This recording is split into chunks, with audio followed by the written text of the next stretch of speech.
Bernard Swanepoel is the chairman of the Joburg Indaba. I mean, that's quite a small part to describe your history. You've been doing this 13 years now. It's hard to believe, huh? It feels like the other day Paula came back from London. She wanted to have a conversation that is different in the mining space. We found each other, and that partnership, I think, has created some fantastic conversations over the years. So it's really a key part of what I love doing. You know, in our country as well, trust seems to be a bit of a problem. Do you think that over those 13 years you bring together the mining CEOs and the people from the public sector, that you've created some connections? You know, there was the Zwane years, let's not forget, where the Minerals Council and the minister wouldn't be in the same venue at the same time, you know. Obviously, the dynamic with Minister Gwedimantas is very different. So we engage, but philosophically we come from different worlds, you know. So trust, I think we trust the fact that we have different perspectives, which is better than nothing, but we are not yet aligned. We don't have a big South African mining industry dream which we all pull together towards, in my opinion. And therefore, this is a conversation. And yes, I know next year we will talk again. I see progress, but it is a journey, Alec, and as optimistic as I am, I don't think our country is yet where we really put everything, say economic growth, job creation. I don't think that trust is deep yet. But the charm of this event is that you do come across very authentically. I know you well enough to know that that's not a show, but you also kind of tweak the tiger's tail. Is that part of the strategy? It is indeed, because you know, it is firstly, please don't come and do presentations, come and have a conversation. The more authentic we are, and that's what I'm trying to be, the more I disagree with you. You know, even when you're the minister, that's your view, I have a different view. I think in that is the richness of diversity, of different opinions. Because as South Africans, we have different views, we have different backgrounds, we have a different history. We all dream about, let's have a shared future. And that is where the point you make about trust is so important. These are useful conversations, I really think so. This is a heck of an organization to put together, but it also comes out with some really good conclusions. And you know, I mean, in fact, we went together to Berkshire Hathaway the 1 year for your 50th birthday. It feels like just the other day. Long time ago, eh? 2 years ago then. And they used to call it the Woodstock of capitalism. Yeah. Is this the oppie-koppie of mining? I like that, oppie-koppie, yeah. No, listen, this is South African, unashamedly. We talk South African mining, you know. Of course, it should be in Joburg. You know, Joburg is the mining capital. There are no sideshows, there are no other parties, there's one conversation, everybody is in it all the time, you know, and it's constrained to a certain number of people, and so there's an intimacy.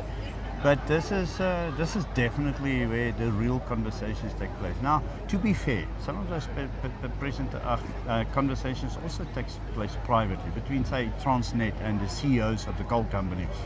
We know that, but it's also important for it to happen out in the open so that people can see there are constructive issues being done.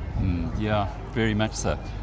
Okay, so the people who are here were pretty much every CEO of every major mining company in South Africa, including Anglo American CEO. That's quite a coup to get Duncan Wondlad, who's on the, well, they aren't front pages anymore, but he's on the major websites around the world, not just mining, but the deal that Anglo did with Tech. He must have a pretty full diary, and yet you got him. Yeah, no, and listen, we made a deal that he will come 1 year, and 1 year he will be online. And he's been honoring that in his 3 years. So we've had him in person twice now, and in between online. And of course, he could have been in many other places. And even then, as grateful as we are, I say, but are you leaving South Africa? Is this transaction now your exit? And we have a robust conversation about how important South Africa is still to Anglo. They just committed 600 million to the exploration fund. Kumba, I jokingly refer to it as a little quarry. He points out to me it's a world-class asset which justifies Anglo's continued improvement. And after 108 years, I mean, you cannot move in Joburg without feeling, smelling and experiencing the legacy of Anglo American. What I liked from that conversation, and I liked a lot from many of the conversations, but that one where he said, once we've settled things down, once we've restructured, we want to get back into South Africa, we want to get back into Africa. But of course there was one big issue, and that's the certainty when they make the investment that they aren't going to be done a Mali on, perhaps. Yeah, no. And listen, I don't really think many people fear that we are the next Mali, but we have not stepped up to be just, a easy to invest in country. Now, a lot of these issues that we bring forward as a country are legitimate. Of course, we must transform the economy, but it's our responsibility. You can't expect the international investors to be signing up for all of these legacy issues that we want to address. And so I think where we should find easy agreement is, why don't we grow the mining sector? Why don't we grow mining? Now, if in a bigger cake, I mean the old analogy, bigger cake, anybody can get a slice, new people can join. We are shrinking, constraining the growth of the mining industry, and then we start to fight over the spoils, over the crumbs. It's the wrong, we should have an abundance mindset, there's enough, let's make more. And then, of course, we bring in new people like we've done. I mean, somebody in the audience laughed when I said the most transformed sector in the economy. I am prepared to stand by that fact. It is a factual assessment that the mining industry is economically the most transformed sector of our country. Of course, it may not be enough, but we've done some stunning stuff. And there's some stunning CEOs who you would, saw that. And these are not guys who have been put there as cadre deployments or anything along those lines. It's interesting to see 26 years at, in the Anglo stable, Mpumi Zikalala. Wow, she's impressive. Who was the most impressive for you of these people that you interviewed? She's up there, very impressive. But listen, our CEOs, when they drop their slides and they show who they really are, of course they're spiky. Some of them even speak bad English like me. Some of them, have got a different way of expressing things. But you see the real person, and you see how they gravitated up to the top of a, many thousand people organization, and you actually know our industry from a corporate side. I mean, our industry is in good hands. We were talking with Ben Magara, new CEO of Exxaro. I mean, they appointed a young black woman in her 30s as the second most senior person, technically qualified mining engineering person. It gets announced in the industry, it doesn't even make headlines anymore. That is how normalized young black talent has become in our industry. I mean, fantastic. I know her personally. She is the future. She gets appointed, and I'm happy with her, and we celebrate. It doesn't even make headlines because this is what the mining industry do. I'm proud of that. But those young people, the next generation, have been sitting in your conference for the last 13 years, or at least part of it. Not enough. You can't help but to be educated after this, or to have more knowledge. This is my dream. This is why, of course, me and Duncan having a good conversation, we both like it, but it's the audience that should get the benefit, So we aren't targeting investors, but of course they will see this country as serious. We aren't targeting politicians, but they are here. That is exactly that next generation, and they must see it's complex, but the people who do it are normal people. They're like Bernard and Duncan. He's from Randfontein, I'm from Rustenburg. I mean, we are normal people, And then COVID forced us online. After COVID, we chose to stay with the online platform because there are more than 200 people at any point tuned into the conversations. Now, these are the people who are too busy to be here for the 2 days. They're running mines, but they can, watch it either live or afterward. And so I think we are beginning to have that impact on the next generation. And listen, I think it will be arrogant for us to try and tell them how to think or how to lead, but by exposing how current leadership is doing it, they can decide for themselves. I can do that like Duncan, I can do that like Nico Miller. That's where I want to be, more like Mpumi. What a fantastic role modeling we can do here. So there were 3 issues that mining needs to be able to step up and become the driver of the South African economy again. The one is government regulations, or certainty of government regulation. The other one is Transnet, and the other one is Eskom. So logistics, rail, and electricity, and then the politics. I'm not going to talk about the politics because I think that's kind of out of there, but from 1 to 10, after your conversation today with the chairman of Eskom, and isn't he a top guy? I mean, really, a country that can produce leaders like that, we are doing something right. So where's Eskom in its positioning to support the South African mining industry from 1 to 10? Can I sound like a geologist and so I want to say, as a turnaround, I think they're almost complete, very high. As a sustainable business, you cannot just charge higher rates, but actually have to be competitive, compete with new entrants, and be unbundled. They've got a long journey. So I think they're doing the right things. I think I would say, so from a sustainable player in the future when energy needs to get cheaper, not more expensive, I would rate them 6. Turnaround it's done. I honestly think, and you could, But 6 is good. Yeah, I mean, if you were to go back 5 years, you would be -6. I expressed my wish that we have a Joburg Indaba without Eskom present, because we shouldn't talk about it. They should just be in the background supplying cheap, sustainable electricity, and we can build businesses with that. That's where we want to be. I think we'll have them a year or 2 more. And obviously, Dan normally comes, and this year he sent his chair. The both of them gives you a sense of comfort. The company is in good hands. There are many challenges, but my gosh, we can sleep at night that there will be energy. He's got a great sense of humor as well, which also shows the intellect of a person. Clever people have got good senses of humor, as you have. All right. What about Transnet? What about Michelle Phillips? She said she was too busy to go into the public eye, and so this is a rare public appearance. She certainly, the first time I've seen her on a stage, and again she impressed me. She's a coup. Every year we get her because we share. She wants to be underground fixing, but she knows this is her customer base. She deals with them directly, but this is important, and she's good value for money. I think, and I said to her, I personally do worry about their balance sheet. That's a company with huge debt. They must spend huge amounts of capital. The way we chose to make it an isolated problem, I have paid my taxes. I want my government to have a working rail network. That's not for me to comment on. She made some fantastic announcements that finally we're getting the spare parts from the Chinese locos that have been in the country but was withheld. And so how many locos were there? I didn't get an exact answer, but I think historically it was like 50 or something. It's a big number that will make a big difference.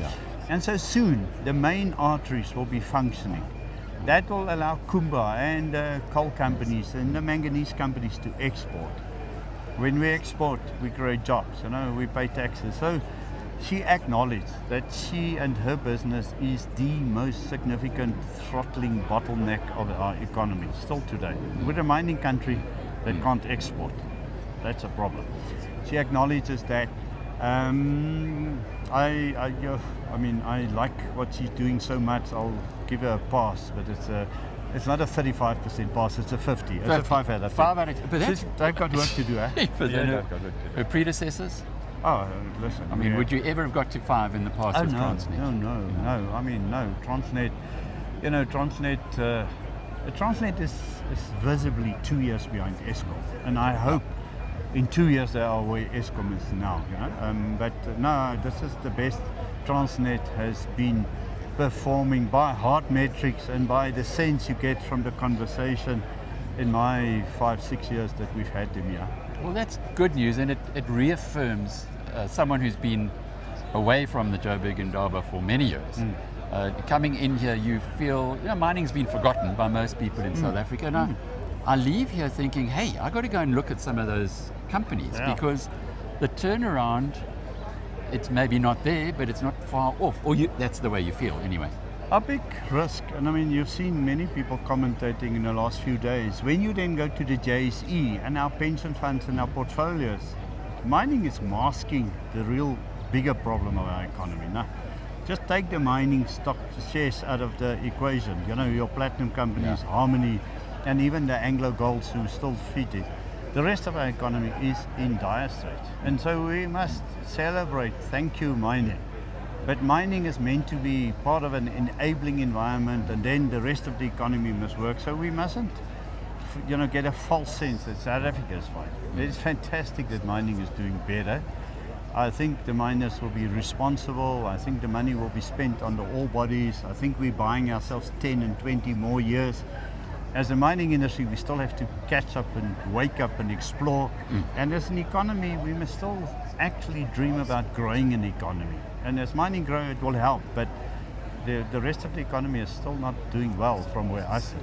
And that's a really big point, and I think many South Africans would have thought, but hang on, we've been mining in this country for over 100 years. Surely we know everything that there is in the ground and where to go to it. But actually, what I heard here as well, it's almost like a virgin territory, given the new technology. Yeah, I mean, we haven't been exploring for a long time. Anglo was the largest explorer, and for the last 30 years they haven't explored. Sure. And nobody stepped into that space. So the technology of satellite imagery and thousands of fantastic technological tools have not been applied to South Africa.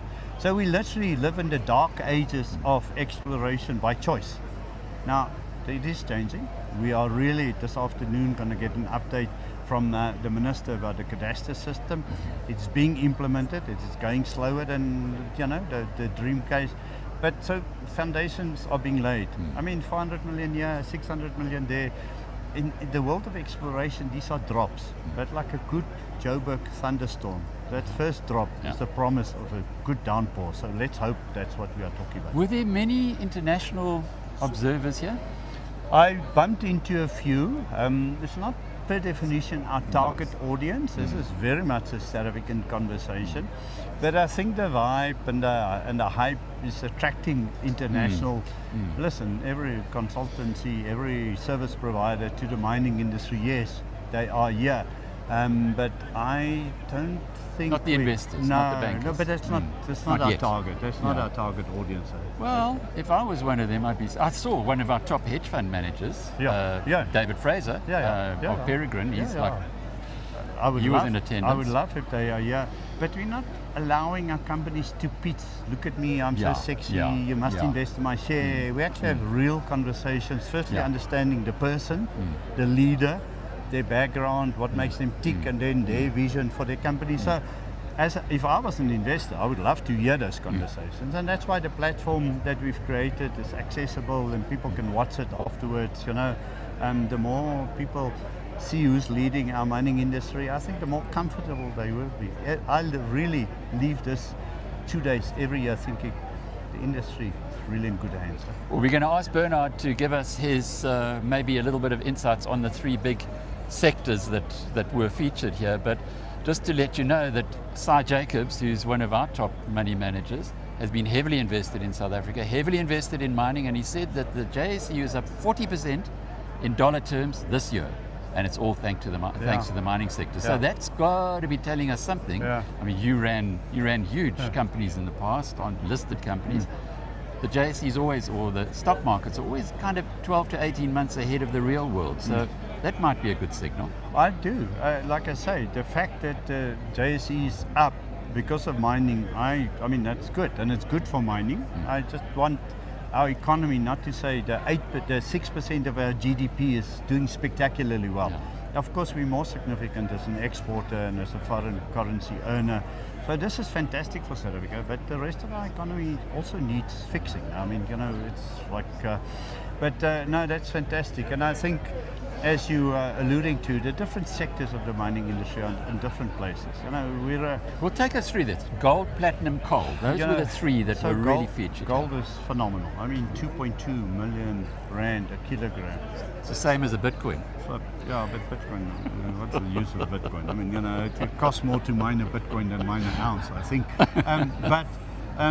So when you, can I give my age and my context? We sat at Harmony in turnaround, trying not to die at 35,000 rand a kilogram, contemplating what will happen at 30,000 rand a kilogram. This is in one man's lifetime.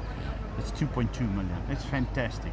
It's fantastic for the South African gold mining industry. It's not on this finite cliff to extinction. And remember, it is the gold mining industry that gave South African mining the sunset industry sort of, you Yeah. know, it's a Yeah. gold mining Why? industry has been declining, not mining. Yeah. And it's just because gold was so big. In 1980, we were the world's gold miner, and you know, so as the But 600 tons to 100 tons, that's the downward. It's very downward. But now all of the mines, most of the remaining mines are in the hands of Harmony. Harmony is recapitalizing, and Harmony is extremely profitable. It's a fantastic thing for gold, as small as it is. Much more significant in our lives is the PGM industry, the platinum mines. Their price is up 35% in the last 6 months in dollar terms. They are all making better money. And you know, the end is near because the internal combustion engine is getting replaced by electric vehicles. As all of these stories, the hype ran ahead of the reality, and suddenly the platinum industry is doing much better. And those CEOs speak quite bullishly and positively about the future. Big in our lives is actually coal for our own consumption and export. The coal prices are not good, but fortunately with Transnet getting the act together, at least the guys, what they mine, Eskom can buy without corruption in between, and you can export thanks to Transnet and some of the ports functioning better. So I would say for me, those are, I mean, there are other big sectors, but the three positives that I got out of this is gold is just fantastic time. I'm even jealous that I'm not there anymore. And platinum is, you know, we are the world's platinum miner, and the world wants our PGMs, and we are mining it, and we're making money. And coal is in good shape, I think. Coal was also a very, very interesting part, and I'm going to go and do some more work on the South African coal miners and have a look again at the gold and at the platinum. And Bernard, thanks again for for coming out here. I can hear the bells going that They're you're the calling guy me. who's looking after it. But I hope I'll see you back again next year. No, and thank you for joining us, and thank you for spreading the word. Thank you, Alec.